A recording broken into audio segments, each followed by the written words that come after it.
सत्यात्मने नमः। ज्ञातः ज्ञानं तथा ज्ञेयं द्रष्टा दर्शनदेशभो कर्ता हेतुः क्रिया यस्मात् तस्मै ज्ञात्यात्मने नमः।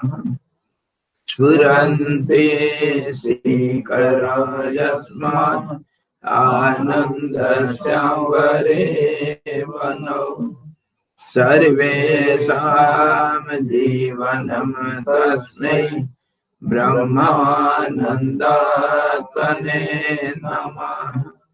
ब्रह्मानन्दात्मने नमः। वेदोदधिं समुन्मथ्य ज्ञानरत्नं समुद्रितं येन तस्मै वसिष्ठाय गुरुवे नमः। सद्गुरु भगवान की जय। सच्चिदानंद भगवान की जय। शब्द ब्रह्म की जय। सरस्वती महारानी की जय। जो वशिष्ठ जी भगवान की जय।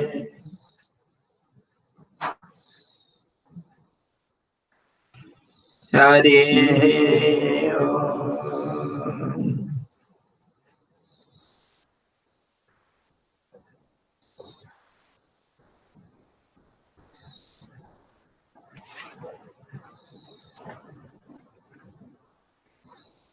इधर आ जाओ, इधर बैठ जाए, कभी ये इसमें जरूरत पड़ेगा।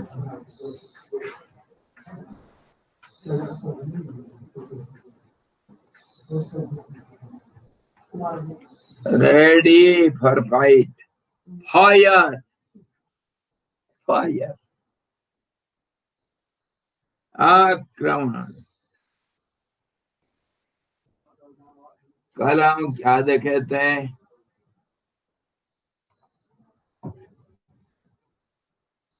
वशिष्ठ ने कहा है श्री राम जी, आप भली प्रकार तत्वज्ञानी हो चुके हैं, अपने आत्मा को प्राप्त कर चुके हैं, अतः इसी रीति से इस परमार्थ तत्व का अवलंबन कर विश्राम कीजिए।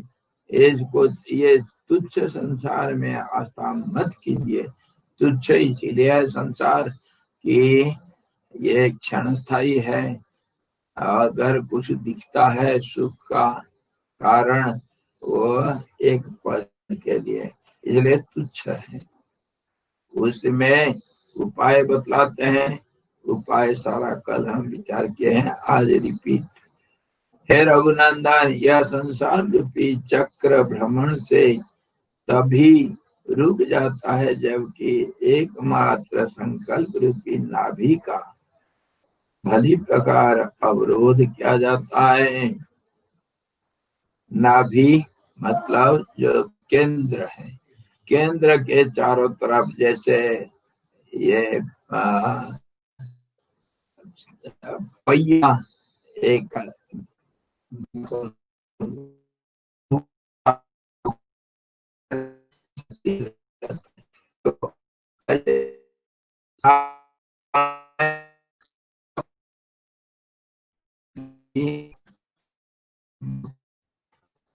बुनियाद मतलब सबका आधार। आधार तो परमात्मा है, लेकिन व्यवहारिक जगत में हमारे जो शारीरिक दृष्टि से व्यवहारिक जगत में नाभि कौन है? चित्त है। चित्त जो बीज रूप है, वही जब अंकुरित होता है, उसी में जब चलनशीलता अथवा क्रियाशीलता शुरू होती है, तब फिर चित्त अहंकार पैदा होता है, फिर बुद्धि और मन के साथ प्राण, इंद्रिया, शरीर, ये सब कर्म करने में लगते हैं। इसीलिए वो चित्त में मन को स्थिर करने से हमको कुछ सफलता मिल सकता है। उसमें उपाय बतलाते हैं। हे रघुनंदन, यह संसार रूपी चक्र भ्रमण से तभी रुक जाता है जबकि एकमात्र संकल्प रूपी नाभि का, वही है संकल्प रूपी आधार, एक संकल्प हुआ उसके चारों तरफ दुनिया घूमते रहता है। भली प्रकार अवरोध किया जाता है।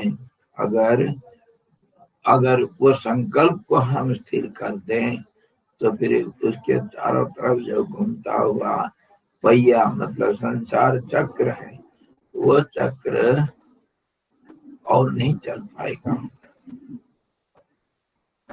भद्र संकल्पात्मक मनोरूप नाभि को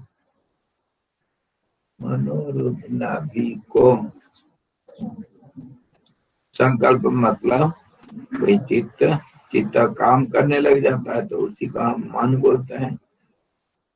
यह संसार रूपी चक्र भ्रमण से तभी रुक जाता है जबकि एकमात्र संकल्प रूपी नाभि का भली प्रकार अवरोध किया जाता है।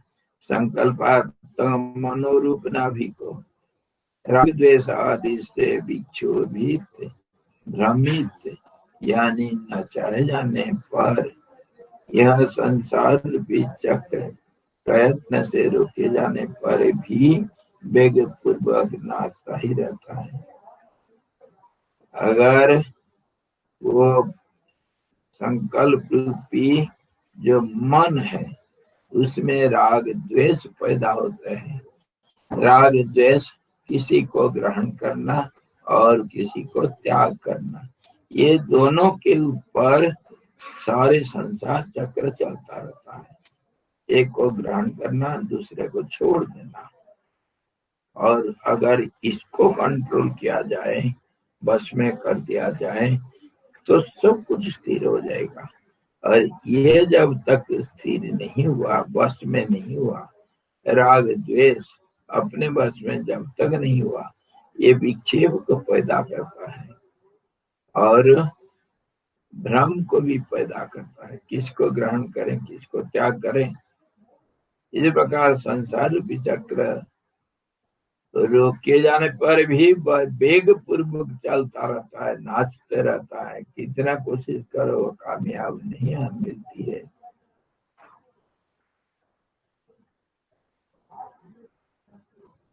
अर्थात जब मन को जबरदस्ती अगर रोक लिया और राग द्वेष बना हुआ है तो कामयाबी नहीं मिलेगी। क्या?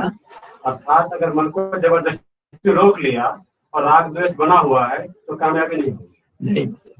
नहीं हो। सरल अर्थों में हाँ, राग द्वेष है और मन को रोक दिए, मन को जबरदस्ती रोका गया तो थोड़ा देर के लिए जैसे गाड़ी चल रहा है और अचानक ब्रेक लगाए और ब्रेक को छोड़ देने से क्या होगा? फिर चलेगा, फिर चल पड़ेगा। और ब्रेक अगर जबरदस्ती लगाया गया तो आग पैदा होता है, एक्सीडेंट भी हो सकता है। इसलिए जबरदस्ती का काम नहीं, यहाँ तो कौशल पूर्वक, कुशलता पूर्वक मन को रोकना चाहिए। जबरदस्ती नहीं चलता है। इसलिए उत्तम पुरुषार्थ का यानी ज्ञानाभ्यास एवं वैराग्य की दृढ़ता का अवलंबन करके शास्त्रानुसारी युक्तियों से विवेक ज्ञान रूपी बल प्राप्त कर चित्त रूपी संसार चक्र की नाभि का अवरोध करना चाहिए। तो क्या करना चाहिए? अब विवेक का आश्रय लेना चाहिए। विवेक क्या चीज है? जैसे हंस मिला हुआ दूध, पानी मिला हुआ दूध से पानी को अलग करके फेंक देता है, दूध को अलग करके पी लेता है। वैसे ही विवेक जो होता है वो संसार के जितनी जो वस्तु है, नाम रूपधारी जो विषय है, तो सबके अंदर वो देखता है कि क्या स्थिर है क्या अस्थिर है, अथवा कौन सा चीज परमानेंट है, अविनाशी है, कभी विनाश को नहीं प्राप्त होगा, और कौन विनाशी है। तो इसको विवेक ही विचार कर सकता है। अगर विवेक का अवलंबन हो जाए, विवेक का सहारा ले लिया जाए, तो फिर ये चित्त रूपी जो संसार चक्र ये आसानी से चुप हो जाएगा। विवेक, राग द्वेष तो है, राग द्वेष तो है, राग द्वेष खत्म नहीं हुआ, और उसी राग द्वेष को हम सही ढंग से इस्तेमाल करें। विवेक को भी तलवार से काट दिया। हाँ, कैसे काटेंगे? सही रूप से उसका इस्तेमाल इस ढंग से करना है। मान लो कोई पॉइजन है, आज सुबह की बात हुआ ना, वो तो मक्खियों के लिए लगाए थे ऑल आउट, और वो जो अगर ज्यादा हो जाएगा मात्रा से, तो फिर हमको सिर दर्द और विष हो गया। हाँ, बहुत नष्ट करेगा, हमारा बहुत नुकसान करता है। तो उसको विवेक के साथ इस्तेमाल करना, मतलब जितना तेज जैसे चाहिए। और विवेक करता है क्या?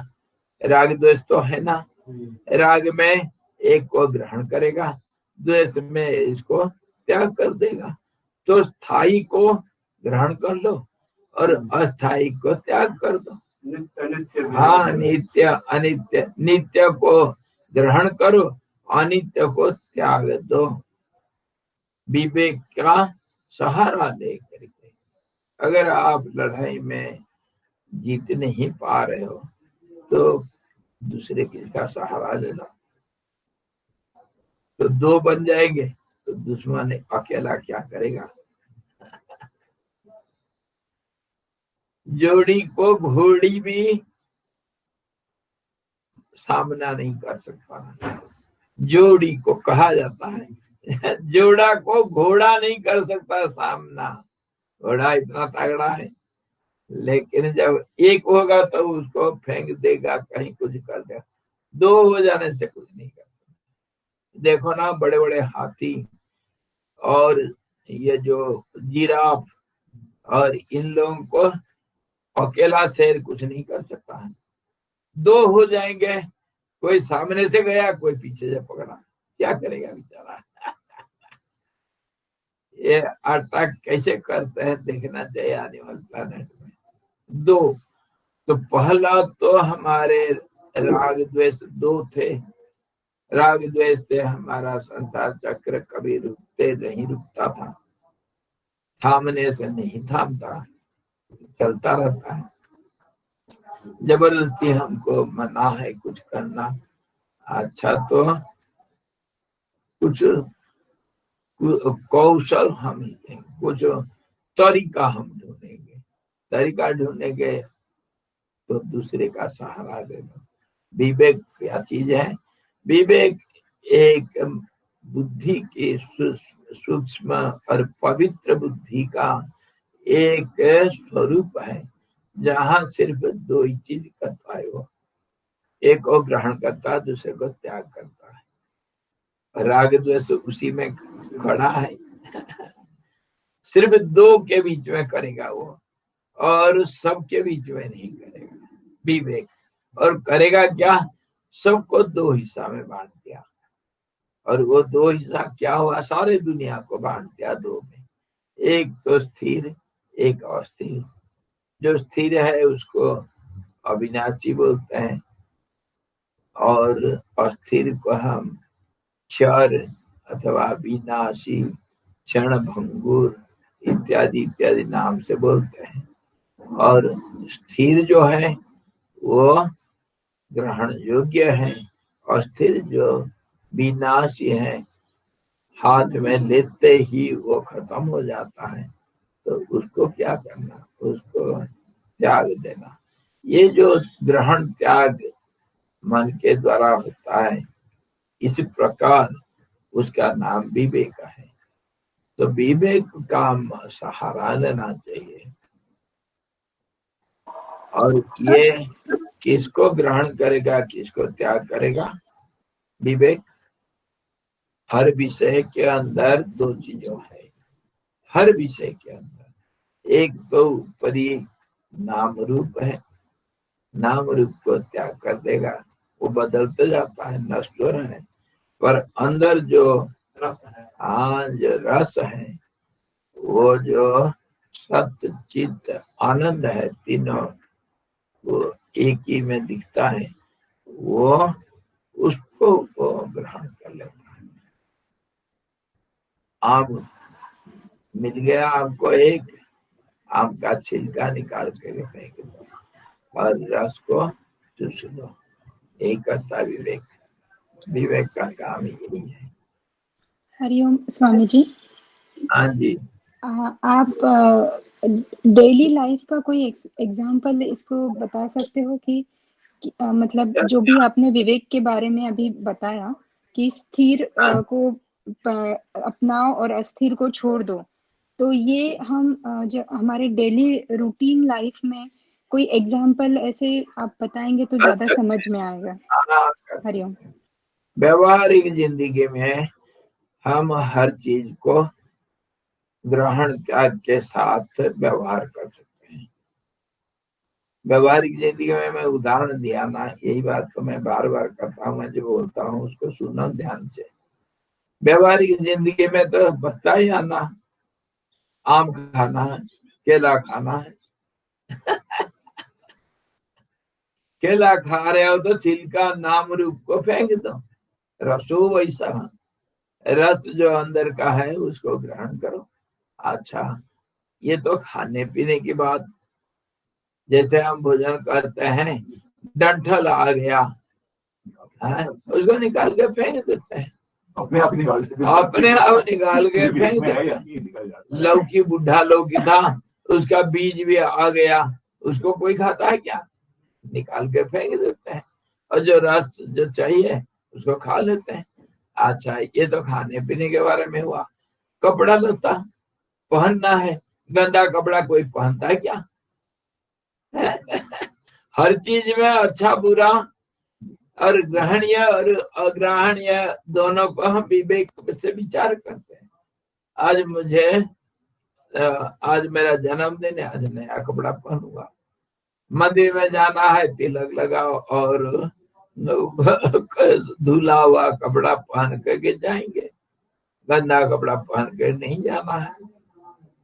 तो हर चीज में हम तो इस्तेमाल तो करते हैं, लेकिन विवेक का इस्तेमाल हर वक्त होता है, और वो थोड़ा निचले स्तर में बुद्धि रूप से होती है। ये ग्रहणीय है, ये त्याज्य है। इस ढंग से हम सब करते हैं, हर चीज में करते हैं। यहाँ गंदा है, यहाँ नहीं बैठना चाहिए, कपड़ा गंदा हो जाएगा। वहां साफ है, वहां बैठेंगे।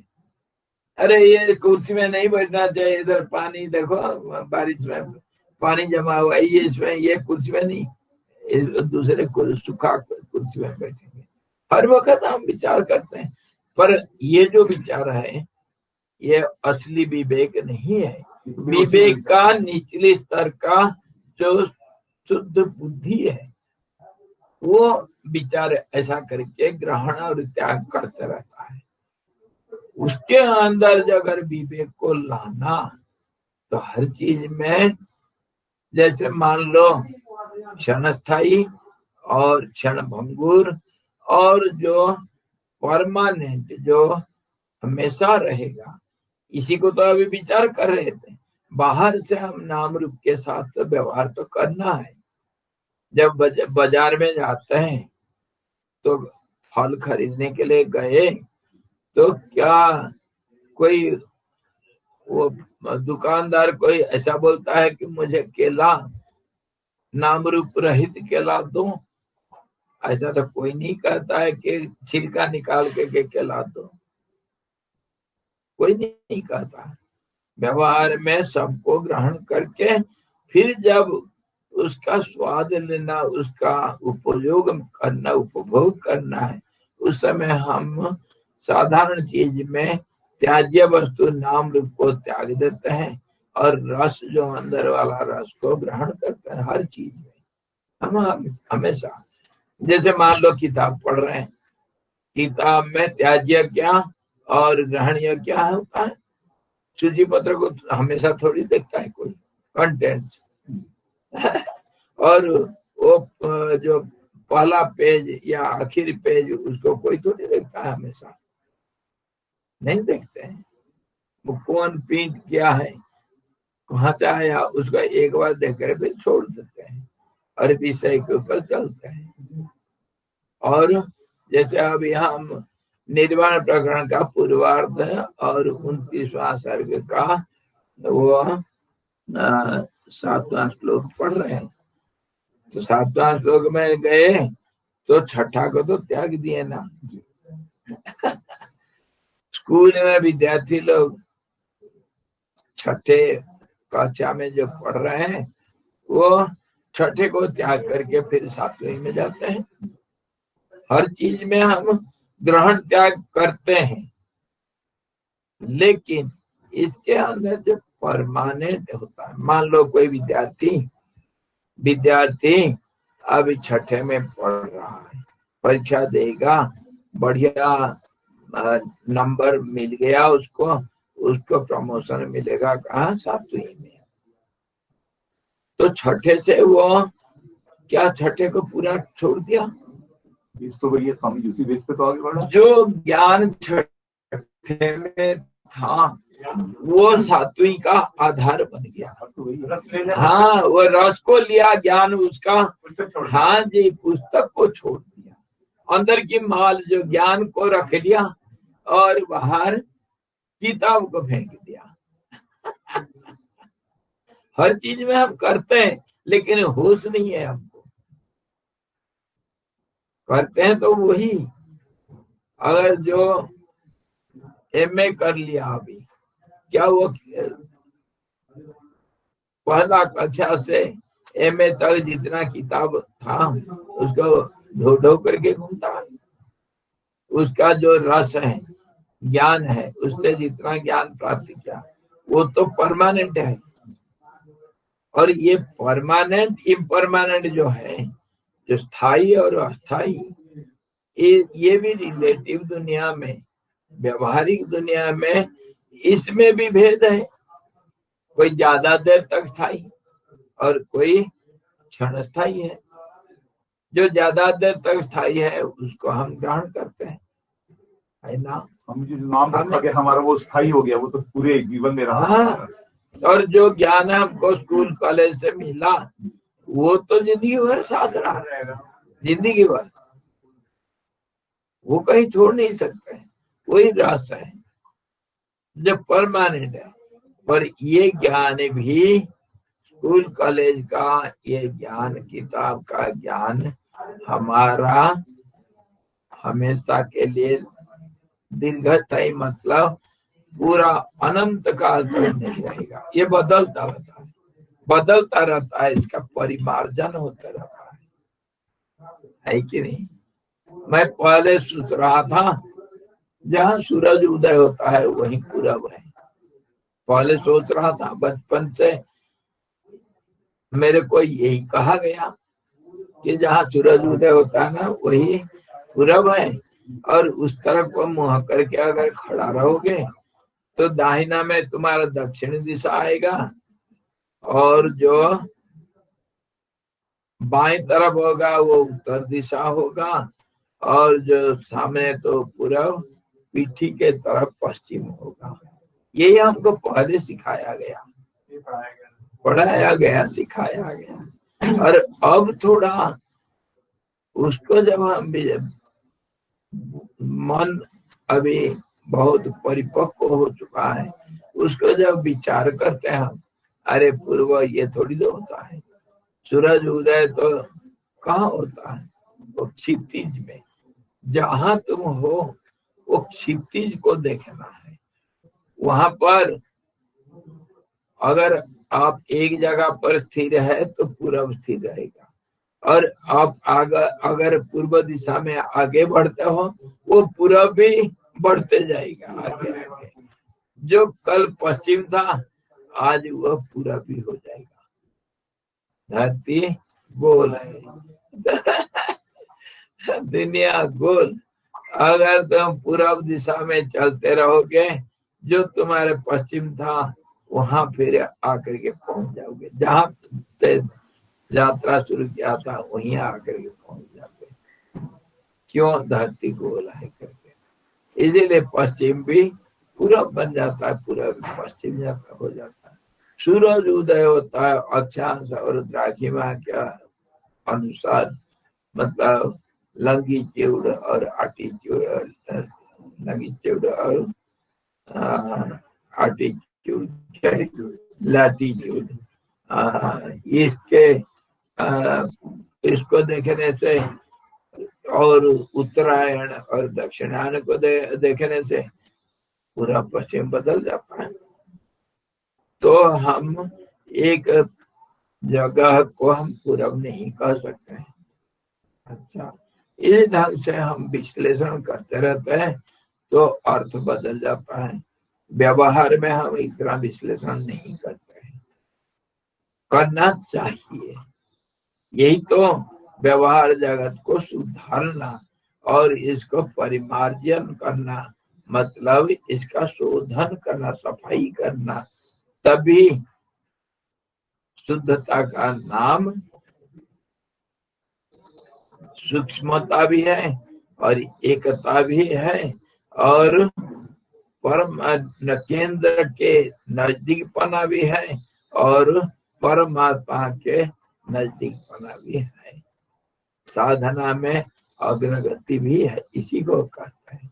जितना हम आगे बढ़ते हैं ऐसा धीरे धीरे मन शुद्ध हो जाता है और हमारे बुद्धि भी ज्यादा तीक्ष्ण होती रहती है और हम धीरे धीरे ज्यादा जो अग्राह्य है, जो बहुत कम समय तक रहता है, उसका हम त्याग देते हैं। उससे अपेक्षाकृत जो ज्यादा समय रहता है उसी को त्याग करते रखते हैं, ग्रहण करते हैं। इसको आखिर सीमा तक जब हम पहुंचते हैं, व्यवहार का जब आखिर सीमा, व्यवहार का आखिर सीमा क्या होगा? व्यवहार हमारा बंद हो जाएगा और व्यवहार इलेक्ट्रॉनिक मशीन के वहां पे ऑटोमेटिक चलेगा। जैसे रात को सोया हुआ बच्चा खाना खा लेता है, निद्रा में भी चलता रहता है, बोलते रहता है कुछ, वो तो उसको होश नहीं। वहां है हमारा व्यवहार जगत का आखिर सीमा। ज्ञानी लोग क्या करते हैं? व्यवहार तो करेंगे, वो होश में से नहीं, बेहोशी में। दुनिया के लिए बेहोशी, दुनिया के लिए बेहोशी और परमात्मा की दृष्टि से हमेशा होश में है। परमात्मा में जागृत और दुनिया के लिए सुसुप्ति। उसी को तो ज्ञान कहा गीता में, जहां दुनिया के लोग जागते हैं, ज्ञानी के लिए वो अंधकार है, रात्रि है। और जहां ज्ञानी लोग जागते हैं, दुनिया के लोग उसके बारे में कुछ जानते नहीं, वो रात्रि के माफी अंधकार में है, अज्ञान है। उनको मालूम नहीं क्या होता है परमात्मा, क्या होता है भगवान।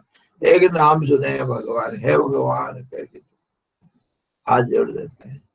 भगवान का क्या रूप, कहाँ रहता है, कौन करता है, क्या करता है, क्या खाता है, क्या पीता है, इसके बारे में क्यों करता है या नहीं करता है, अगर नहीं करता और कौन करता है, ये दुनिया बना कैसे, इतना कौन विचार करता है? कोई नहीं करता है। बस खाने पीने मस्त रहता है और कोई भोग विलास का कोई आशाएं अगर पूरा हो गया, बड़ा खुश है। दुनिया में इतने में सब बंधे हुए हैं। अंदर जाने के लिए कौन कोशिश करता है? कोई नहीं। इसीलिए ये जो व्यवहारिक जिंदगी है, उसका अगर साधक लोग इस व्यवहार जिंदगी को सुधारना चाहते हैं और सुधारते हैं, तो बुद्धि के प्रयोग से धीरे धीरे बुद्धि को साफ करके ग्रहण त्याग को धीरे धीरे साफ करते हुए जो ज्यादा परमानेंट है उसको ग्रहण करना है, और जो कम परमानेंट है क्षणस्थायी है उसको त्याग करके ऐसे ही करते करते आखिर में हम एक सीमा पर पहुंच जाते हैं जहाँ सबको, संसार चक्र को, पूरा संसार को छोड़ देते हैं। और इसको पूरा छोड़ देने से क्या रहेगा? अवशेष जो रहता है परमात्मा ही है। छिलका निकाल के फेंक देने के बाद, नाम रूप को फेंक देने के बाद क्या रह जाएगा? सच्चिदानंद रह जाएगा। वही अवशेष है, वो चिरस्थायी है। उसको सब ग्रहण करते हैं जो उस सीमा पर पहुंच चुके हैं, मतलब ज्ञानी लोग। और बाकी सारे संसारी लोग तो करते हैं व्यवहार दुनिया में, लेकिन निचले स्तर में जो चढ़ता है 10 मंजिला इमारत को चढ़ना है, छत में जाना है, सब तो चल रहे हैं। कोई दूसरी तीसरी सीढ़ी में है तो कोई छत के नीचे एक ही सीढ़ी बाकी है 100 सीढ़ी पार कर चुका है और एक सीढ़ी बाकी है, तो क्या दोनों सब बराबर होते हैं? ऐसे ही व्यवहारिक जिंदगी में भी हम प्रयोग करते हैं, सब करते हैं। अज्ञानी भी करता है।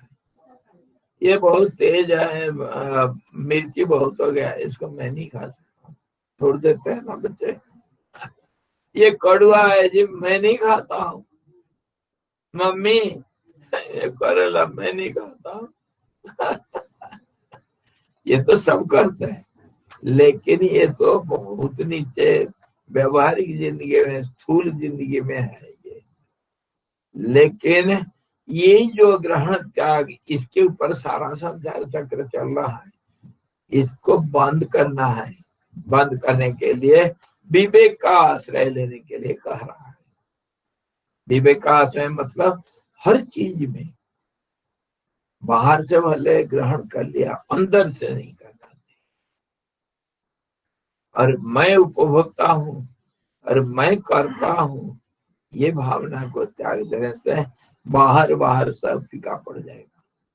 मैं को अगर इस शरीर से और शरीर के संबंध से हम अलग कर देंगे, तब फिर शरीर और इंद्रिया ये कुछ भी करें, कुछ भी करें। जैसे वासांसी जीर्णानि यथा विहाय, गीता में कहा शरीर को ऐसे ही त्याग देना चाहिए। जैसे पुराना कपड़ा, फटा हुआ कपड़ा को हम छोड़ देते हैं, दुखी नहीं होते हैं, ऐसे ही ये शरीर मेरा है तो मेरा है, लेकिन इसके साथ इतना जरूरत नहीं। इसका जो जरूरत पड़ता है थोड़ा बहुत, जब जरूरत पड़ेगा ऐसे ले लेंगे, कोई बात नहीं, रख दो किनारे। वो कैसा? जैसे आप बहुत 200 किलोमीटर सफर करके आए हैं अपने कार में, और यहाँ पहुंच करके गेट के पास कार को छोड़ दिया, कार को छोड़ करके पैदल आ गए आश्रम में, और आश्रम में जूता को भी गेट के बाहर रख करके अंदर आ गए खाली पैर में। और जब कमरे के अंदर जाते हैं तो वो बाहर का जो पहना हुआ था धूल धूल पड़ा हुआ कपड़ा चेंज करके उसको धोने के लिए दे देते हैं, नया कपड़ा पहन लेते हैं। ऐसे ही ग्रहण त्याग तो सब तो करते हैं, तो ऐसे ही संसार में अगर करते जाएंगे हम, तो फिर आखिर तो शरीर को भी छोड़ देते हैं। छोड़ देते हैं मतलब जब जरूरत पड़ेगा कभी इस्तेमाल करेंगे, कोई बात नहीं, इससे मेरा संबंध ज्यादा नहीं है, अभी मेरा काम बन चुका है। ऐसे ही जैसे गाड़ी को गेट के बाहर छोड़ के अंदर आ जाते हैं, ऐसे ही शरीर को छोड़ करके जोगी लोग बाहर निकल करके सूक्ष्म जगत में व्यवहार करते हैं। वो सूक्ष्म जगत भी संसार चक्र के अंदर ही है, ऐसे बात नहीं। उससे फिर आगे बढ़ जाते हैं। जैसे हम मकान के पास तो आ गए, मकान के बाहर जैसे छोड़ दिए जूता को, अंदर नहीं ले जाएंगे, ऐसे ही सूक्ष्म जगत में अहंकार को भी छोड़ देते हैं, अहंकार को छोड़ देते हैं और बाकी तन्मात्रा, जो 5 तन्मात्रा रहता है उसको भी छोड़ देते हैं। मोजा मोजा भी बाहर निकाल दो, बू आती है। और फिर कमरा में जाने के बाद वो जो एक अहम रहता है, जो कपड़ा पहन करके आए थे गंदा, उसको भी चेंज कर देते हैं। अहम भी नहीं, वो अहम बदल गया किसमें? परमार्थिक अहम है। ऐसे ही धीरे धीरे सूक्ष्म जगत में भी त्याग का पराकाष्ठा को प्राप्त होते रहते हैं। ये एक कंटिन्यूअस स्लो प्रोसेस है। व्यवहार से कैसे हम परे जाएंगे। और अगर बाहरी दुनिया में, स्थूल जगत में, दृश्य जगत के अंदर हम व्यवहार करते हैं, शुरू कहाँ से करना? ये राग द्वेष को कम करना, और इसी ढंग से स्टेप बाय स्टेप, जैसे राग द्वेष में अभी जैसे बताया, थोड़ा जो क्षणस्थायी है और उसको त्याग दो, और जो ज्यादा देर तक रहता है उसको ग्रहण कर लो। धीरे धीरे धीरे धीरे बदलते रहो। ये तो होता है व्यवहार में। और धीरे धीरे मन अंतर्मुखी होगा। अंतर्मुखी होने से स्थूल शरीर जो अन्नमय कोश में ज्यादा नहीं रखते हैं ममता, योगी लोग अन्नमय कोश उसको खूब सताते हैं। सताते कैसे? और नौली करेंगे, नेति करेंगे, और क्या शंख प्रक्षालन करेंगे। ये शरीर को धो धो करके पूरा भोजन में कंट्रोल कर लेंगे, डाइट कंट्रोल कर लेंगे, सत्व भोजन करेंगे, थोड़ा सा खाएंगे खाली प्राण के लिए, प्राण रक्षा के लिए। जोगी लोग ऐसे ही तो धीरे धीरे विवेक को इस्तेमाल करते हैं। और उसके बाद फिर उपवास कर लेते हैं। उपवास करके वो भोजन के ऊपर, भूख के ऊपर कंट्रोल कर लेते हैं। फिर प्राणमय कोश में जाता है, प्राणायाम करके प्राण को स्थिर कर लेते हैं। फिर जब आनंद का झलक मिलता है तो प्राण अपने आप रुक जाता है। तो धीरे धीरे ऐसा करते करते मन अंतर्मुखी हो जाता है। मतलब आपका जो व्यक्तित्व है वो बाहर नहीं दिखता है, अंदर हो जाता है। और अंतरात्मा बिल्कुल जहाँ स्थिर है, आनंदमय कोश के पास जब पहुंच जाते हैं, ये प्राण और ये मन और शरीर वस्तु जो अन्नमय, ये इसमें कोई इंटरेस्ट नहीं रखते हैं। जोगी लोग धीरे धीरे त्याग कर देते हैं। इस ढंग से विवेक का भी साथ साथ चलते रहता है, उपयोग करते रहते हैं विवेक का। और राग द्वेष तो है, एक को छोड़ के दूसरे को पकड़ना, लेकिन ये राग द्वेष जो है धीरे धीरे शुद्धता के ओर बढ़ता है। राग किसके ऊपर होगा? आसक्ति किसके ऊपर रखना है? जो ज्यादा देर मेरे पास रह सकता है उसी के ऊपर आसक्ति करूंगा, है कि नहीं? देखो दूसरे जगह, दूसरे ढंग से भी देखो। मान लो पहले पैदा होते ही मेरा गुरु कौन था? माँ बाप, भाई बहन बड़े, और फिर ये सब सिखाए हमको। फिर बाद में अड़ोस पड़ोस में, एक गांव का क्या नाम है, गणेशपुर, फिर हम स्कूल चले गए। स्कूल में जो लोअर प्राइमरी तीसरी कक्षा तक जो पढ़ाते हैं गुरुजी, वो तो कोई मैट्रिकुलेट होगा वो पढ़ा लेगा। उसके अंदर क्या ज्ञान, मेरा अनुभव मैं खुद सोचता हूँ कभी कभी, जो हमको तीसरी कक्षा तक पढ़ाए थे गुरुजी, वो भी गुरुजी है।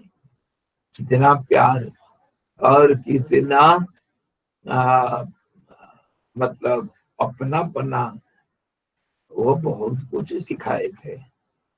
लेकिन मैं जब हाई स्कूल में आया, जब पहले दूसरे पहला कक्षा में था, उस समय समझता था गुरुजी कितनी बड़ी ज्ञानी है, उनका ज्ञान का सीमा नहीं।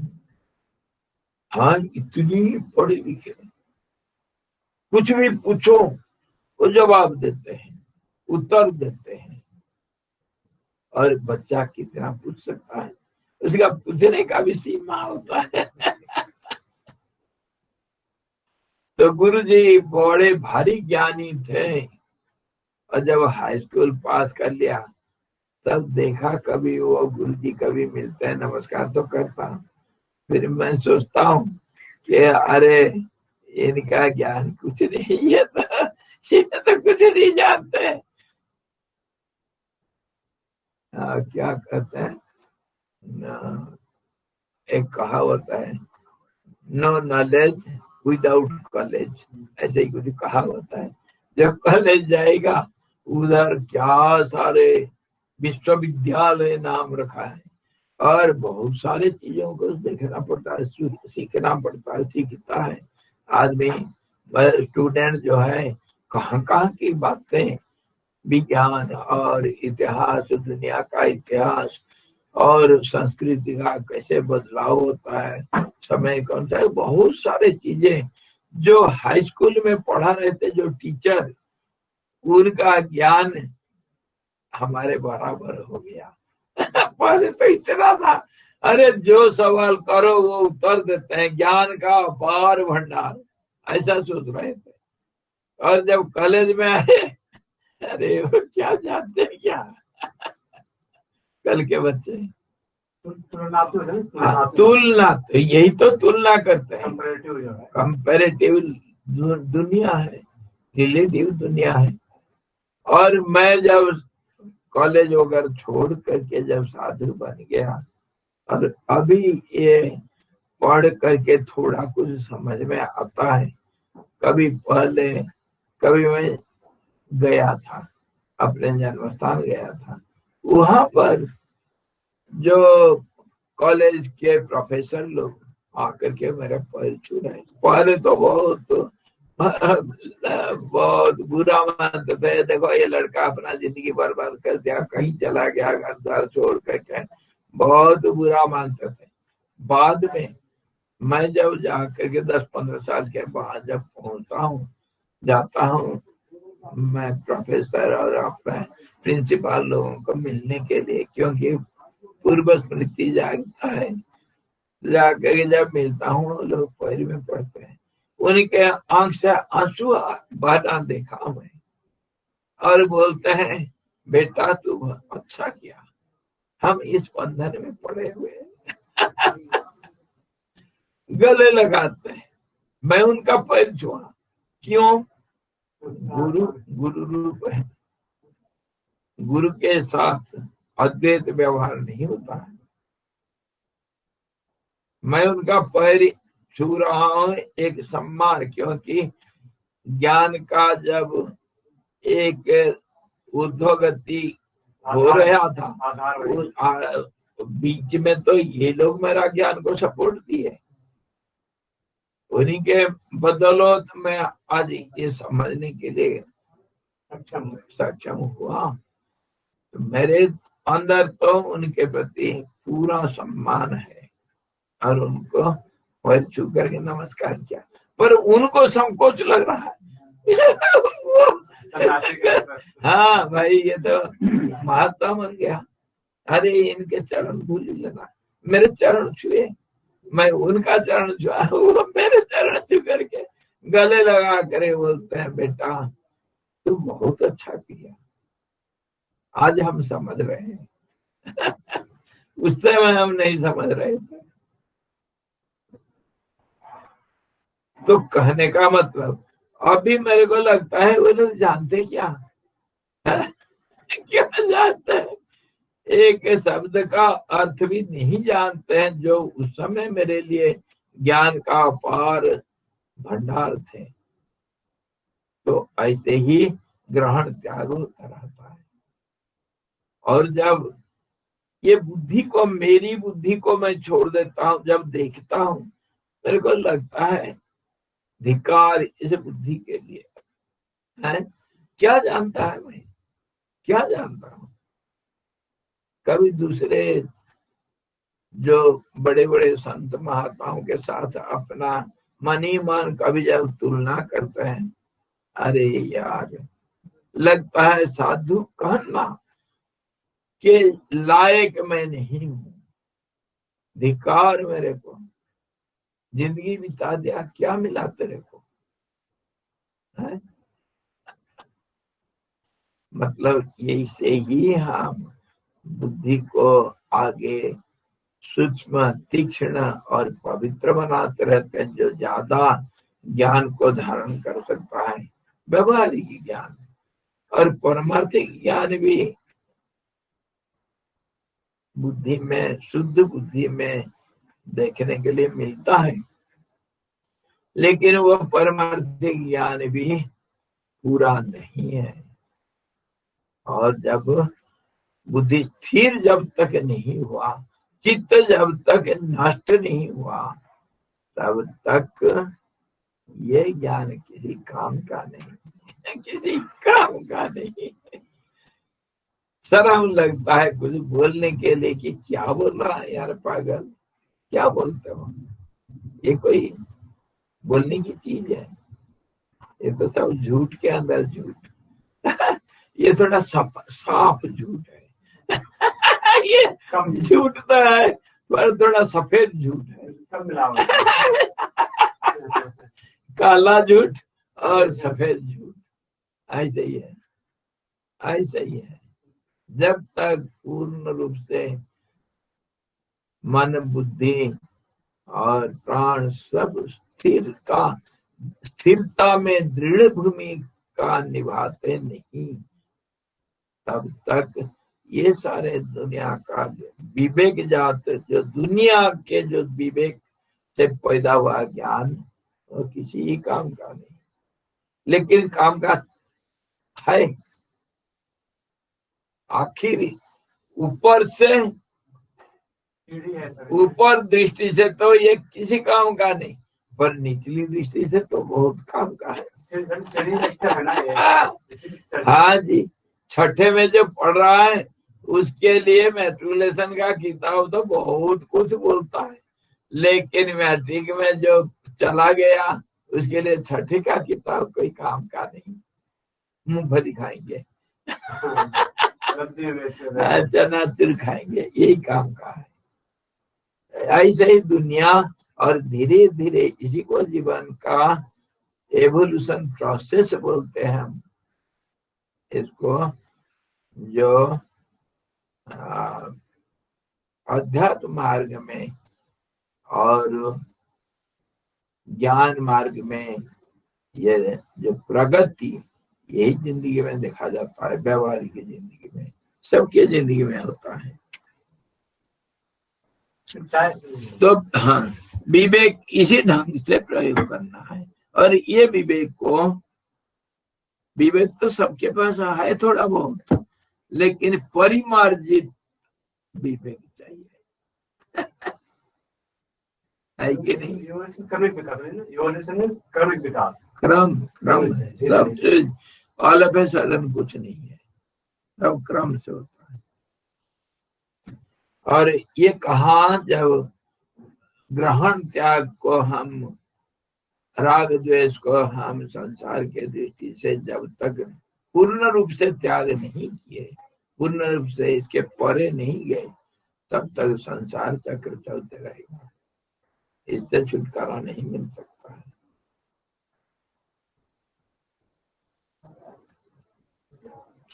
भद्र, कहीं पर ऐसे कोई वस्तु उपलब्ध है ही नहीं जो उत्तम बुद्धि तथा सौजन्य से परिपूर्ण शास्त्र सम्मत पुरुषार्थ से प्राप्त न की जाए। शास्त्र सम्मत, शास्त्रों में सफलता प्राप्ति के लिए, लक्ष्य प्राप्ति के लिए अलग अलग शास्त्र में अलग अलग रास्ता सब बताए, उनके बताया हुआ जो मार्ग को कोई अनुसरण अगर करता है तो उसी के उससे परिप्लुत जो बुद्धि है, मतलब शास्त्र उपदेश से जो रंगा गया बुद्धि, वो बुद्धि और उसमें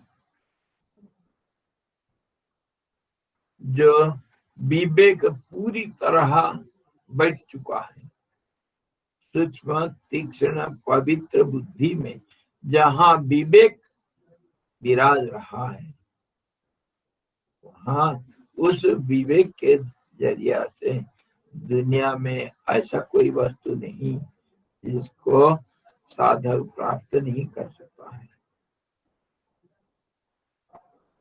कैसे? ये कैसे बोल दिए भाई?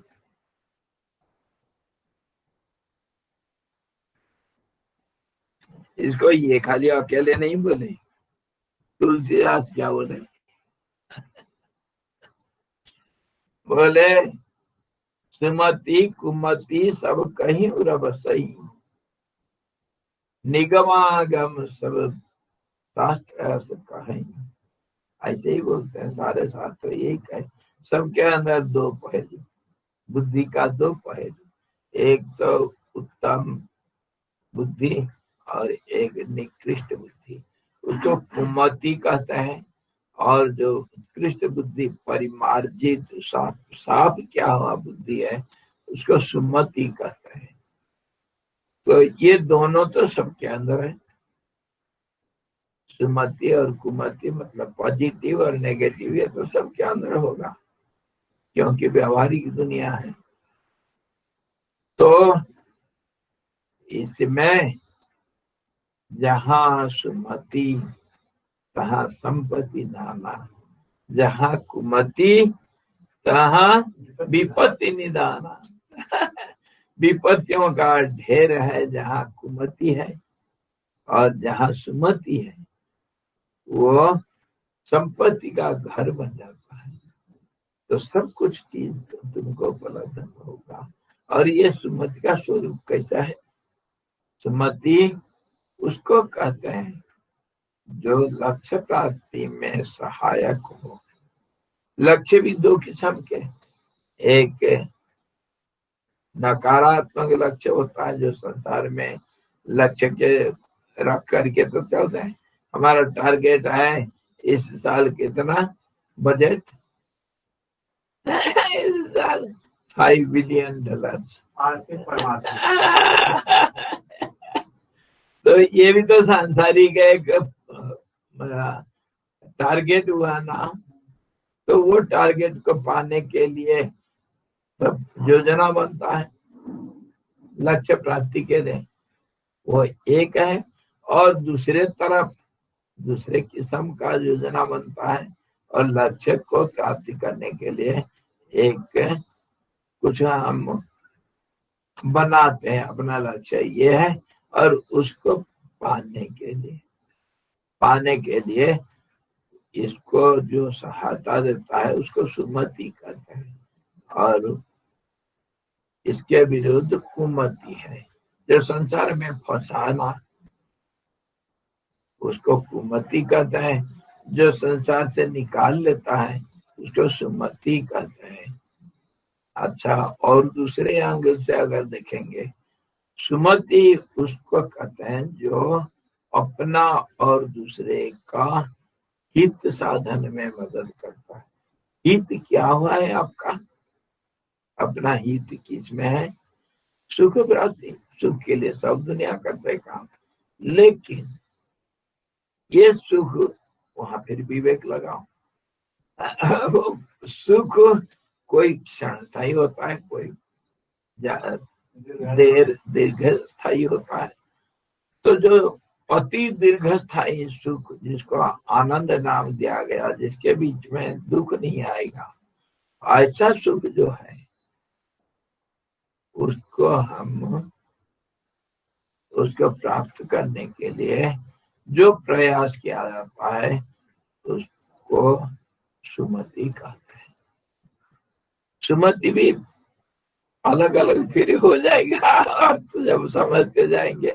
ये जैसे हर चीज में आत्मा, जैसे मैं समझाया था, आत्मा बदल जाता है अर्थ आत्मा का, ऐसे मन का भी अर्थ बदल जाता है। मन कोई एक चीज का नाम नहीं है। मन भी स्थूल मन, सूक्ष्म मन, पवित्र मन और तीक्ष्ण मन, उसको बुद्धि कहेंगे। और बुद्धि भी स्थूल बुद्धि, ऐसे बुद्धि तो पशु पक्षी में भी देखा गया।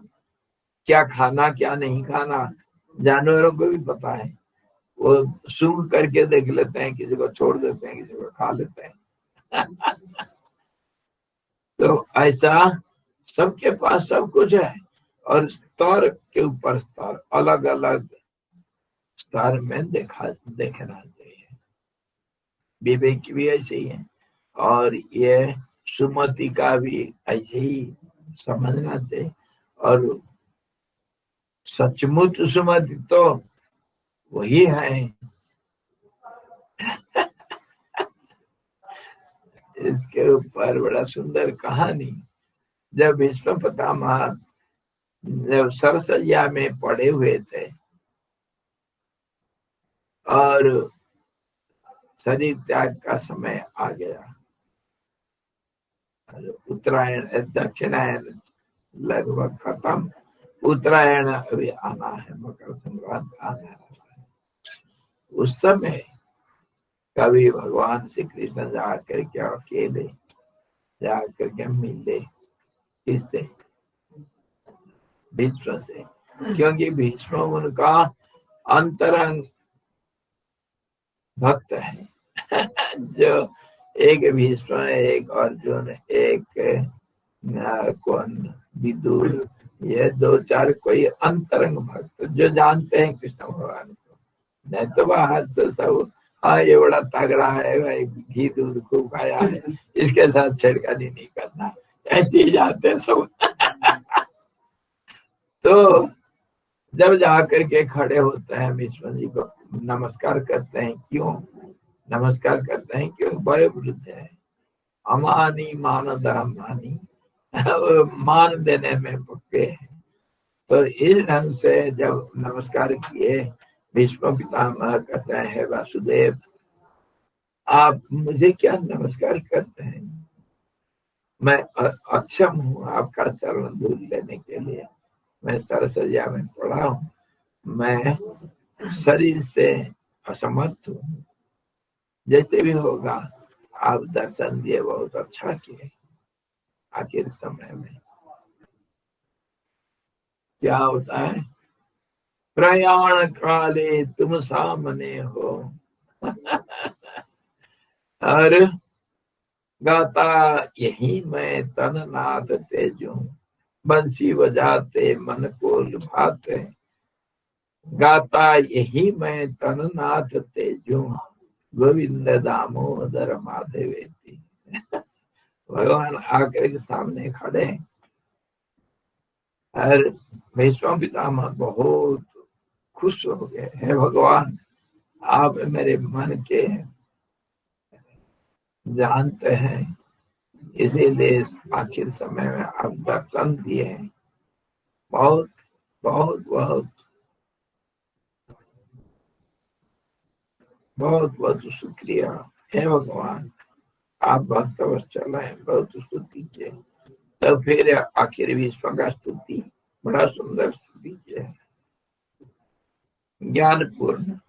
तब फिर भगवान आखिर में बहुत खुश होकर के कृष्ण बोलते हैं, पितामह आप आखिर सज्जा में और आप मेरे परम प्रिय हैं और आप जानते हैं मुझे, मैं सब कुछ देने में समर्थ हूँ। अभी जिंदगी का आखिरी इच्छा पूरा कर लो। हमेशा जो फांसी देते हैं ना, फांसी में पूछा जाता है तुमको क्या चाहिए, आखिर तमन्ना पूरा करना है। यह हमारा एक परंपरा है।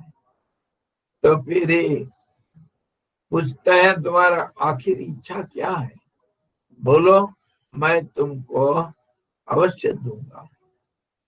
3 भुवन में कोई वस्तु ऐसा नहीं है मेरे पास जो नहीं दे सकता हूँ। तुम जानते हो, अब तुम मेरे अंतरंग भक्त हो। तो विश्व पितामह कहते हैं भगवान आप सामने खड़े हैं और मेरा प्राण छूट रहा है, प्राण ये शरीर को त्याग रहा हूं। इससे बढ़ करके किसको ऐसा मौका मिला कभी? कितने भाग्यवान मैं हूं कि मेरे सामने वासुदेव खड़े हैं और मैं शरीर त्याग रहा हूं। ऐसा मौका किसको मिलता है? मेरे सारे कामना पूरा हो चुका है। यह आखिर दर्शन आपका जो है प्राण त्यागते वक्त, और कुछ नहीं चाहिए मुझे, कुछ नहीं चाहिए, वो सब मेरे को प्राप्त है। भगवान फिर भी बोलते हैं पितामह, अभी मैं जब आया हूं आपके सामने, मेरा आना अमोघ होता है, अचूक होता है। अमोघ मतलब बिना कुछ कर्म किए मैं यहाँ से जा नहीं सकता, मतलब कुछ दिए नहीं जा सकता। मांगो कुछ, मुझे देना है तुमको। तो भगवान ये भीष्म पितामह कहते हैं, भगवान मेरी एक लड़की है और वो जवान हो चुका है और बड़े देखने के लिए बड़े गुणवती, बहुत सारे गुण। अरे इतनी सुंदरी लड़की है, इसके बराबर सुंदरी कोई पैदा नहीं हुआ। सब गुण में संपन्न मेरी लड़की, जवान लड़की, मैं उसके लिए वर ढूंढ रहा था, लेकिन आज तक एक उपयुक्त वर पात्र नहीं मिला मुझे, आज तक नहीं मिला। वो कुंवारी रह गई है और मैं छोड़ करके शरीर को जा रहा हूँ, उसी की चिंता है। अगर आप वर देते हैं तब तो फिर मैं बताऊंगा, उसके लिए एक बार पात्र चाहिए। ये मेरा आखिर तमन्ना रह गया। भगवान आश्चर्य हो जाते हैं, कहते हैं भीष्म तुम क्या बोल रहे हो, तुम तो आजन्म ब्रह्मचारी है, आजन्म ब्रह्मचारी, और तुम्हारे एक लड़की है, कहाँ है? मैं तो कभी देखा नहीं उसको। ना नहीं महाराज, आप उसको देखे नहीं, कोई नहीं देखा। उसको मैं छिपा करके अपने अंतपुर में रखा हूँ। उसको कोई नहीं मिला, सूरज चंद्रमा का किरण वो देखी नहीं कभी। अच्छा, ऐसी बात? मैं अवश्य तुम्हारा कामना पूरा करूंगा, वचन देता हूँ। बोलो क्या करना है उसके लिए? उसके लिए एक वर पात्र ढूंढना था, बस उतना। उसका शादी हो जाए तो फिर मैं निश्चिंत शरीर छोड़ूंगा। जरूर मैं वचन देता हूँ, उसको उपयुक्त वर पात्र ढूंढ दूंगा, उसका शादी मैं करवाऊंगा। आप प्यार से प्राण छोड़ दो, जाओ। तो विश्वामित्र जी को, वो लड़की कहाँ है, मेरे सामने आना चाहिए। तभी तो मैं उसके लिए वर ढूंढूंगा। तो विश्वामित्र कहते हैं यही बात, मेरी लड़की सुमति नाम है, जिंदगी भर उसका पालन पोषण किया। सुमति पालन पोषण किया मतलब हमेशा भगवान के पद में उसको नियोजित किया। अब जवान हो चुकी है,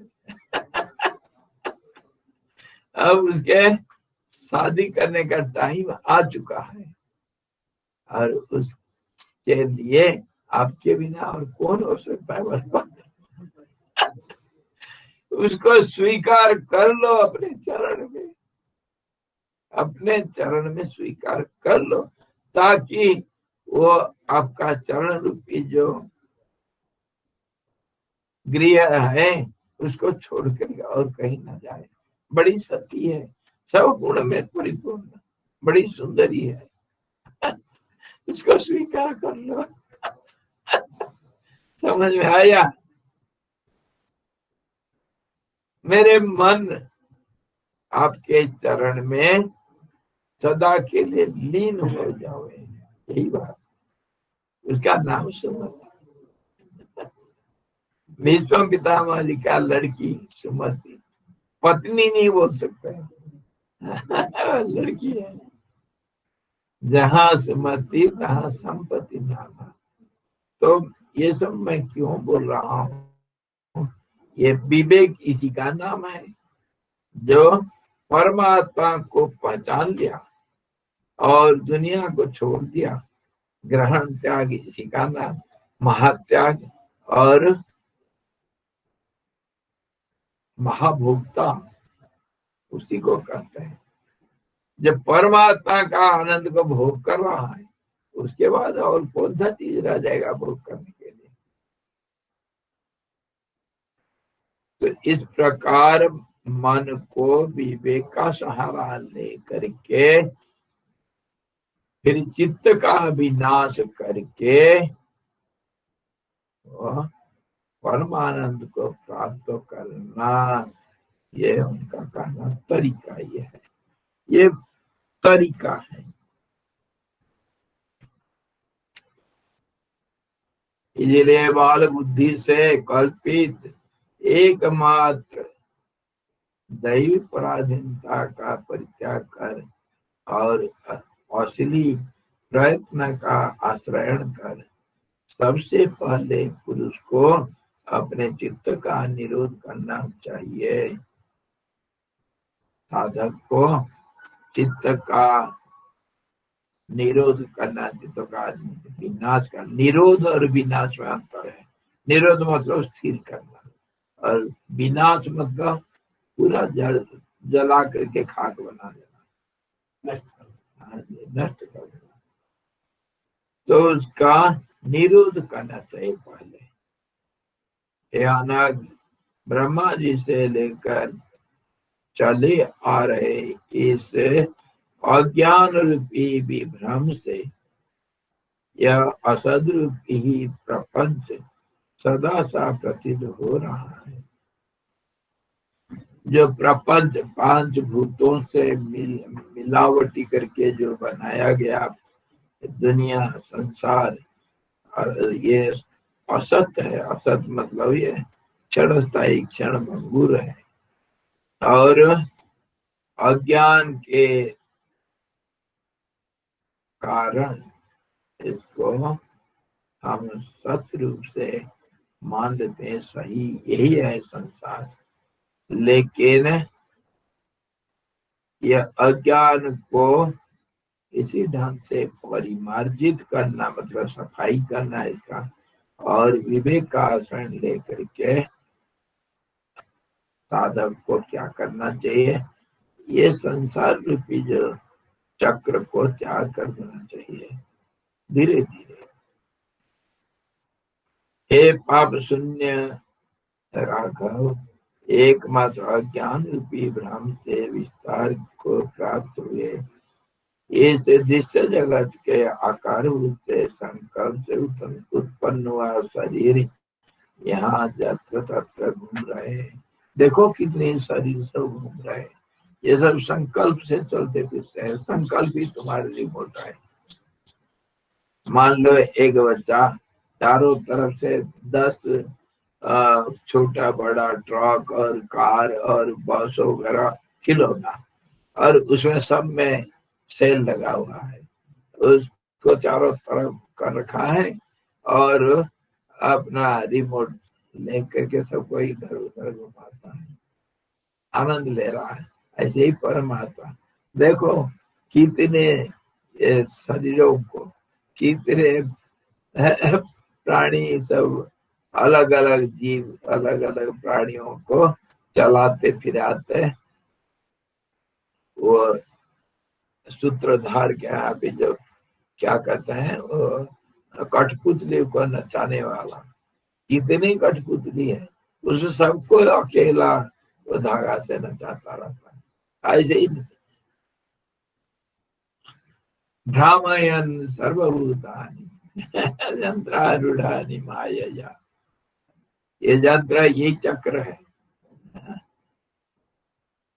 और इससे ये प्रपंच जो है इसको नष्ट करना चाहिए, अज्ञान को नष्ट करना चाहिए।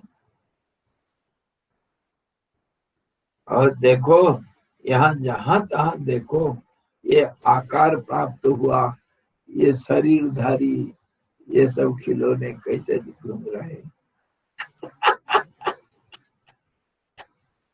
शरीरधारी ये खिलौने कैसे आसपास चारों तरफ घूम रहे। देखो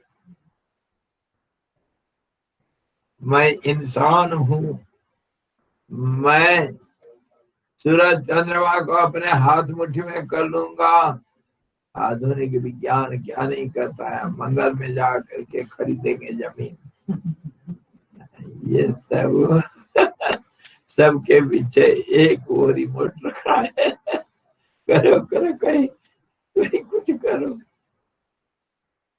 बच्चे ये भी करते हैं तो क्या पतंगे उड़ाते हैं, और भी वो हवाई जहाज बना के कागज का और सुंदर सुंदर भी आएगा हवाई जहाज, जिसमें थोड़ा सा लगा देने से वो ऊपर 2-3 मिनट तक उड़ते रहेगा।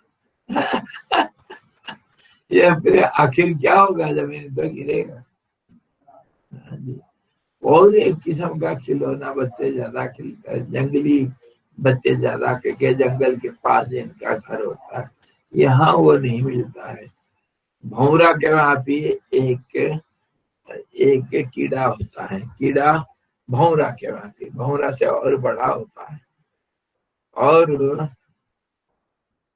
उसका जो सिर, मक्खी के माफी, उसका जो सिर और गर्दन पूरा, ये मतलब शरीर लंबा सा लगभग 1 इंच का होगा, और गर्दन उसका अलग है पूरा 2 टुकड़ा, बीच में तो लगा हुआ, ऊपर का हिस्सा, उसका जो पंख होता है उसके ऊपर का जो हिस्सा होता है रंग रंगीला बड़ा हरा होता है खास करके, और ऊपर का सिर से लेकर के पूंछ तक वो बड़ा पक्का होता है, मतलब कठिन लेयर होता है, जैसे कछुआ के ऊपर, पर इसके इतना कठिन नहीं होता है, पर सख्त होता है। और वो जब उड़ेगा उसके नीचे फिर बहुत बारीक पतला सा पंख होता है, ये भी पंख का ऊपरी है, और वो गर्दन ऐसा करेगा, नीचे करेगा तो गर्दन अलग हो जाता है, अलग मतलब पूरा अलग नहीं, आधा अलग हो जाएगा, और ऐसा करेगा तो पूरा बन जाता है एक। तो बच्चे क्या करते हैं, वो जंगल में ज्यादा मिलते हैं। अरे हम लोग क्या करते थे, उसको कभी आ जाते हैं गांव में, कहीं फूलों में, कहीं और कहीं पड़ जाते हैं, तो उसको लेकर के कुचाई का पत्ता से पकड़ लिया, पकड़ लेने के बाद अगर हाथ में आ गया ना, फिर उसको धागा बांधेंगे गले में, लंबी धागा, फिर उसको उड़ाएंगे, क्या आवाज आएगा, और उड़ते वक्त इतना सुंदर दिखता है, उड़ते रहेगा पर धागा में बंधा हुआ है, जाएगा बेचारा कहाँ, फिर आकर के कहीं गिरेगा, फिर थोड़ा कोशिश करेगा। बच्चे क्या करते हैं, जैसे पतंगा को दे देते हैं रस्सी, ऐसा धागा दे देते हैं खुला, फिर उड़ जाएगा ऊपर, फिर उसको खींच लेंगे, ऐसे ही परेशान करते रहते हैं उसको, छोड़ते हैं नहीं। और वो खाता है ऐसे जैसे रेशम के कीड़े होते हैं ना, ऐसे ही पत्ता फूलों का पंखुड़ियां खा लेते हैं। बड़ा सुंदर पक्षी है वो, और किसको नष्ट नहीं करेंगे, मतलब काटते नहीं, बच्चों को नहीं काटते, जैसे भावरे काट सकते हैं, और जो वास्प होता है, अड़गल बोलते हैं, वो तो काटते हैं, बड़ा भयंकर, पर ये काटता उठता कुछ नहीं अरे क्या सुंदर पंख वाला होता है। कहने का मतलब ऐसे जीव कितने इस दुनिया में ऐसे शरीरधारी कितने घूमते फिरते रहते हैं। देखो सबका धागा एक के पास, हम उसको नहीं देखते हैं, उसको नहीं देख पाते। हे राम, एकमात्र देह के विनाश से इष्ट सिद्धि नहीं हो सकती है। देह का मतलब स्थूल शरीर का, क्योंकि देह के नष्ट हो जाने पर भी देह परंपरा का उत्पादक संकल्प तो फिर भी विद्यमान रहता ही है। संकल्प विकल्प से तो शरीर मिलता है, मतलब मन शरीर को बनाता है। जैसे किसान अपने इस्तेमाल के अनुसार जो व्यवहार में लाया जाएगा, हल और जोत और फावड़ा और गैंती, इसको अपने हिसाब से बनाता है। वैसे ही मन कौन सा कर्म को करेगा, वो आगे जा करके उसके अनुसार शरीर को छांटता है, शरीर को बनाता भी है। बनाएगा कैसे? जैसे लोहार के पास किसान को जाना पड़ता है, लोहार बनाएगा सब औजार, वैसे ही मन जाएगा प्रकृति के पास। प्रकृति जो नेचर है, पंचभूतात्मक, उसी से सार निकाल करके जैसे चाहिए वैसा शरीर बना देता है। और 4 किस्म के शरीर होते हैं, अपना भविष्य का प्लान के अनुसार, योजना के अनुसार शरीर को बनाते हैं। कोई जरायुज, कोई बीज, कोई स्वेदज, कोई अंडज, 4 किस्म के शरीर को बनाता है मन। सबका मन तो एक ही है, सूक्ष्म मन, पर वो मन कभी, मन तो मन है, लेकिन कभी बहुत पुण्य करके और बहुत सारे मेरिट, मतलब योग्यता हासिल करके अगर मन, पवित्र मन, सूक्ष्म मन शरीर को बनाना चाहेगा तो वो सूक्ष्म शरीर बनाएगा, है कि नहीं? जैसे कपड़े, खदीब, आजकल खदीब में मोटा कपड़ा भी मिलता है और बहुत सुपर फाइन भी मिलता है। तो ऐसे ही तो शरीर को बनाने वाला बनाता है, मन ही बनाता है, और जो सामान्य से प्रकृति से इकट्ठा करता है। मना षष्ठानि इंद्रियाणि प्रकृति स्थानी कर्षति आकर्षति। मन ही बनाता है अपने इस्तेमाल के लिए। मन तुम्हारे माली है, किसान है। फिर ये शरीर को बनाएगा तो ये शरीर कैसा है? मान लो हमारे गमले हैं, फूलों के गमले, बड़े बड़े गमले, क्षेत्र बुलाएगा, क्षेत्र में बीज बोएगा, और वो बीज कहाँ से आएगा? पहले तो चित्त तो बीज भंडार है, लेकिन वो भी बीज मिलता है ऊपर से। एक मालिक है जिसको सारा वो पास करता है, ये बीज इसको दिया जाएगा, वो बीज उसको दिया जाएगा। आदि बीज जो अकेले एक ही बीज, वो फिर बदल जाता है। तो इस ढंग से ये कितनी शरीर घूमता रहता है, देखो। और हे पाप शून्य राघव, एकमात्र ज्ञान रूपी भ्रम से निरंतर विस्तार को प्राप्त हुए दृश्य जगत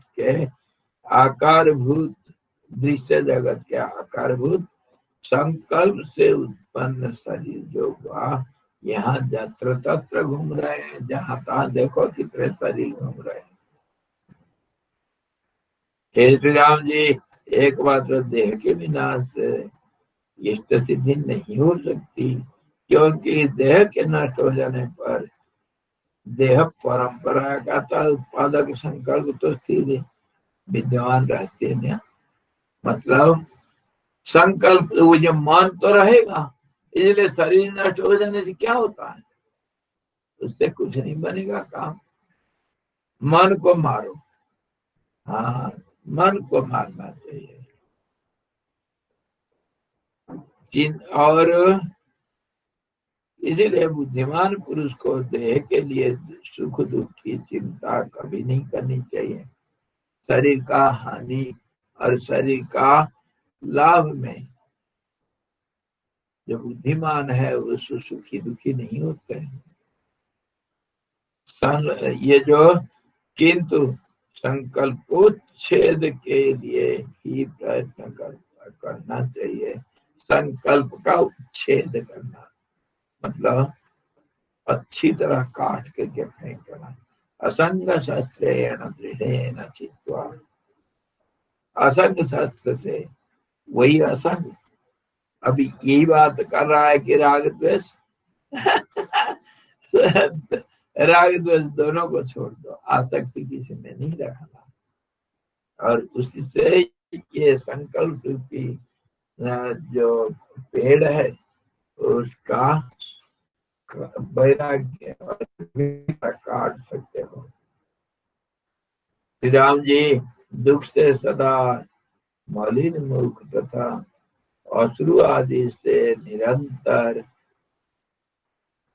जो क्लीन हुआ, आर्द्र हुआ, भीज गया, जो ऐसे रहने वाला यह देहधारी नर चित्र लिखित नर की अपेक्षा भी अत्यंत तुच्छ कहा गया है, क्योंकि चित्र लिखित नर तो सुख दुख की चिंता से निर्मुक्त होने के कारण सदा प्रसन्न और क्लेश वर्जित रहता है। कितने सुंदर तुलना कर दिया, देखो। चित्र में लिखा हुआ एक किसी व्यक्ति का है ना, चित्र लिखित एक व्यक्ति है, कोई पर्दा के ऊपर उसका चित्र किया गया और हंसता हुआ, वो कभी रो सकता है क्या? और उसमें आग लगा देंगे तो किनारे से, या महिला बैठ गया तो वो चिंता करता है क्या, रोता है क्या? लेकिन चित्र लिखित मनुष्य से ये जो घूमने फिरने वाले जो खिलौने रूपी मनुष्य है, ये और कहीं भी चित्र में तो जो है ना, देखो मेरा वो फोटो है, वो कभी रोता है क्या? किसी को गुस्सा करता है वो? तो मारो एक डंडा, कुछ नहीं करेगा।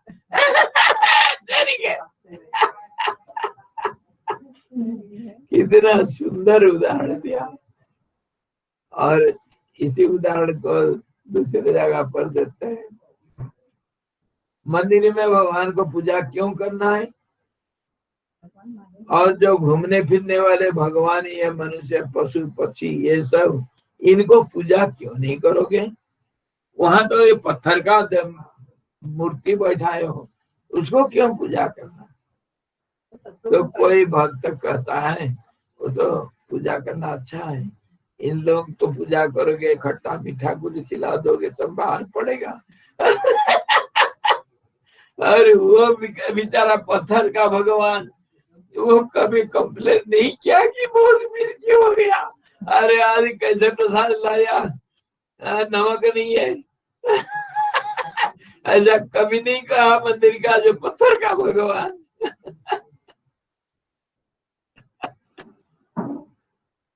इसीलिए मंदिर में जा करके पत्थर का भगवान को पूजा करना अच्छा है, इसीलिए हम जाते हैं मंदिर में।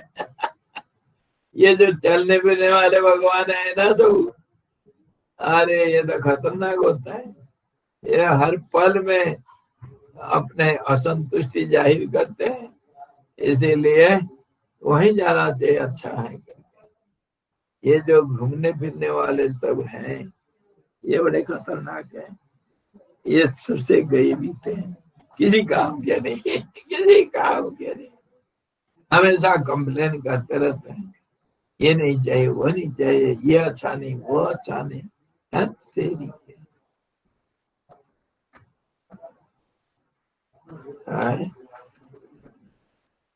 हे पाप सुनिए श्री राम जी, दुख से सदा मलिन मुख तथा अश्रु आदि से निरंतर क्लीन रहने वाला देहधारी नर चित्र लिखित नर की अपेक्षा अत्यंत तुच्छ कहा गया। ये बेकार क्या है, वो चित्र ही अच्छा है।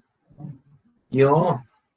अरे क्योंकि चित्र लिखित नर तो सुख दुख की चिंता कभी नहीं किया, वो तो उससे निर्मुक्त है और सदा प्रसन्न और क्लेद वर्जित रहता है, वही अच्छा है। हे श्री राम जी, आदि और व्याधि से निरंतर दुखित, अश्रु आदि से क्लिन्न तथा स्वयं विनाशशील इस शरीर में इस प्रकार की स्थिरता नहीं रहती, इस प्रकार की चित्रलिखित पुरुष में स्थिरता रहती है। राम जी, स्थिरता को अगर हम देखेंगे, चित्र में बनाया हुआ पुरुष के स्थिरता को देखो, अरे ये जो चलने फिरने वाले ये तो कभी स्थिर नहीं रहते हैं, ये बेकार के हैं। यही कहने का मतलब है। ये व्यंग व्यंग युक्ति, मजाक उड़ाते हैं, बात मजाक की बात है। वो देखो वो चित्र जो बोल रहा है हमेशा उसी पर टिका हुआ है, टिका हुआ है, पर हम और तुम तो कभी कुछ बोल देते हो, कभी कुछ बोल देते हो, तुम्हारा दिमाग का ठिकाना नहीं। तो कौन बेहतर है? जय हो। अब समय हो चुका है, कल फिर देखते हैं। ये रास्ता बता रहे हैं सब क्या करना प्रैक्टिकल। कोई कोई लोग बोलते हैं कि वेदांत बेकार की चीज है। क्यों? ये खाली बातों बातों में मस्त कर देते हैं, और करना क्या हो तो प्रैक्टिकल क्या करना है कभी कुछ नहीं बोलते हैं। ये बेकार की धंधा। बड़े बड़े महात्मा लोग कभी ऐसे भी बोलते हैं, कभी जो जोगी लोग वो वेदांत को पसंद नहीं करते हैं। कहते हैं ये खाली थ्योरी थ्योरी है, बोलते हैं खाली बोलते रहते हैं, करते कुछ नहीं। और जोगी जोगी तो करता है, और नाक में कपड़ा डालेगा और मुंह में डाल निकालेगा, वस्त्र धोती करेगा, जल नेति करेगा,